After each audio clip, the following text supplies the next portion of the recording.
सकट चौथ व्रत कथा एक बार गणेश जी बाल रूप में चुटकी भर चावल और एक चम्मच दूध लेकर पृथ्वीलोक के भ्रमण पर निकले। वे सबसे यह कहते घूम रहे थे, कोई मेरी खीर बना दे, कोई मेरी खीर बना दे। लेकिन सबने उनकी बात पर ध्यान नहीं दिया। तभी एक गरीब बुढ़िया उनकी खीर बनाने के लिए तैयार हो गई। इस पर गणेश जी ने घर का सबसे बड़ा बर्तन चूल्हे पर चढ़ाने को कहा। बुढ़िया ने बाल लीला समझते हुए घर का सबसे बड़ा भगोना उस पर चढ़ा दिया। गणेश जी के दिए चावल और दूध भगोने में डालते ही भगोना भर गया। इस बीच गणेश जी वहां से चले गए और बोले, अम्मा जब खीर बन जाए तो बुला लेना। पीछे से बुढ़िया के बेटे की बहू ने एक कटोरी खीर चुराकर खा ली और एक कटोरी खीर छिपाकर अपने पास रख ली। अब जब खीर तैयार हो गई तो बुढ़िया माई ने आवाज लगाई, आजा रे गणेशा, खीर खा ले। तभी गणेश जी वहां पहुंच गए और बोले कि मैंने तो खीर पहले ही खा ली। तब बुढ़िया ने पूछा कि कब खाए, तो वे बोले कि जब तेरी बहू ने खाए तभी मेरा पेट भर गया। बुढ़िया ने इस पर माफी मांगी। इसके बाद जब बुढ़िया ने बाकी बची खीर का क्या करें इस बारे में पूछा तो गणेश जी ने उसे नगर में बांटने को कहा और जो बचे उसे अपने घर की जमीन गड्ढा करके दबा दें।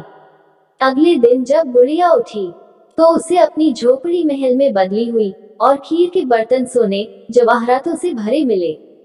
गणेश जी की कृपा से बुढ़िया का घर धन दौलत से भर गया। हे गणेश जी, भगवान जैसे बुढ़िया को सुखी किया वैसे सबको खुश रखें।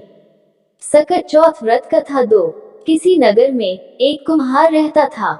एक बार जब उसने बर्तन बनाकर आवा लगाया तो आवा नहीं पका। हार कर वह राजा के पास जाकर प्रार्थना करने लगा कि आवा पक ही नहीं रहा है।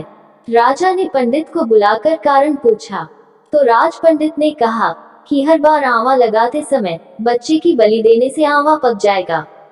राजा का आदेश हो गया।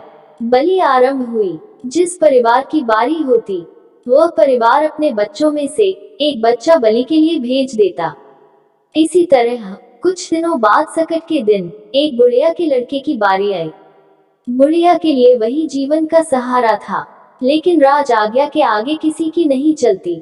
डहकी बुढ़िया सोच रही थी कि मेरा तो एक ही बेटा है, वह भी सकट के दिन मुझसे जुदा हो जाएगा।